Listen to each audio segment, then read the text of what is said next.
Connor Hayes had always lived a simple life. Born and raised in Colorado Springs, he was the kind of man who fixed things with his hands, believed in loyalty, and never missed Sunday dinners with his mom. He met Savannah Brooks at a college charity gala. She was ambitious, magnetic, the theater department's rising star. He was studying mechanical engineering.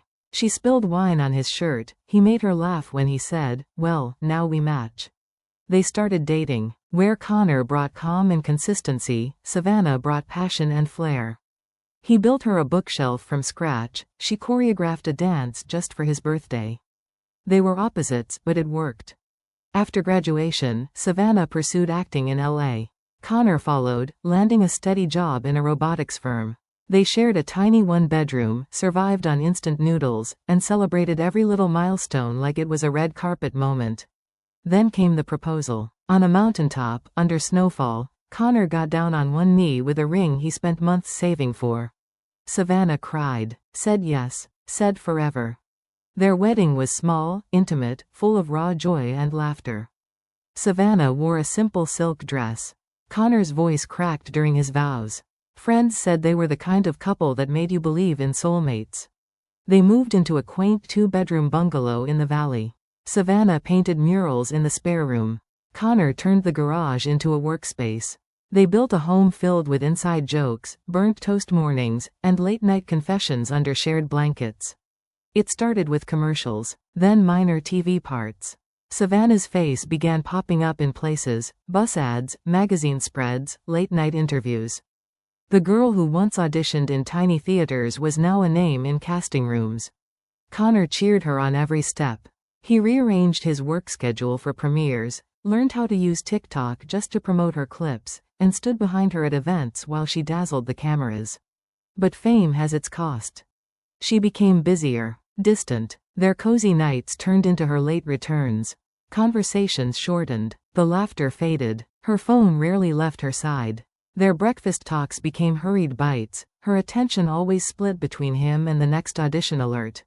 They fought more. Silences stretched longer. Connor tried to bridge the growing chasm, planning surprise date nights, buying her favorite takeout, writing her notes like he used to, but her responses grew increasingly mechanical.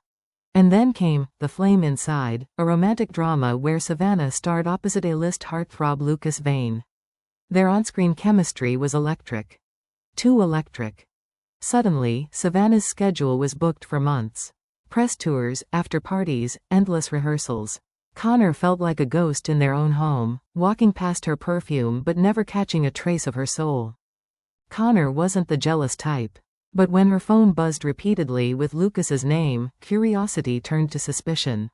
One night, she came home tipsy from an after-party. Her phone slipped from her purse. Connor picked it up to hand it to her. A message preview glowed. Had a great time last night. Room 417 still smells like you. He didn't confront her. Not yet. Instead, he waited, watched, gathered every late return, every excuse, every lie. Each time she whispered, "I love you," he measured how hollow it felt. He began journaling, not because he needed to remember, but to process. The man who once saw love as shelter now felt it as exposure. He booked a weekend getaway, claiming it was for them to reconnect. She declined. Shoot rescheduled. You know how it is. So he went alone. But not before setting a camera in their living room. What he saw 2 days later broke him. Lucas, in their home, kissing her where they once slow danced, touching her where he used to hold her, laughing like he belonged there. The footage ended with Savannah resting her head on Lucas's shoulder, a small smile on her face, the kind she hadn't shown Connor in months. Connor didn't rage. He didn't scream. He printed stills from the footage, framed them, wrapped them like anniversary gifts. On their third wedding anniversary, Savannah returned home to rose petals leading to the living room. A note. For every memory you destroyed, here's a frame. One by one, she opened them. Her face drained of color. Connor, I. He stood silent. You were my forever, he said, voice even. But you sold it for attention. She begged, cried, claimed it was a mistake. He walked out. He didn't slam the door. He didn't look back. He didn't even take anything with him. He just left, with nothing but his dignity and a weight lifted. That night, he checked into a motel on the edge of town. No one recognized him. For the first time in months, he slept soundly. Divorce papers filed. Headlines buzzed. Savannah Brooks in cheating scandal. Lucas denied it. She called it a private matter. Connor moved back to Colorado. Bought land. Built his own cabin. Brick by brick, wall by wall, he healed. He started a YouTube channel, fixing broken things, restoring vintage items while subtly sharing pieces of his story. People resonated. It grew. Sponsors came. Book deals followed. He adopted a rescue dog, Benny. Every morning began with mountain walks, black coffee, and the sound of Benny's tail thumping. One episode went viral, restoring a broken clock that still ticks. In it, he looked into the camera and said, "Some things break because they're weak.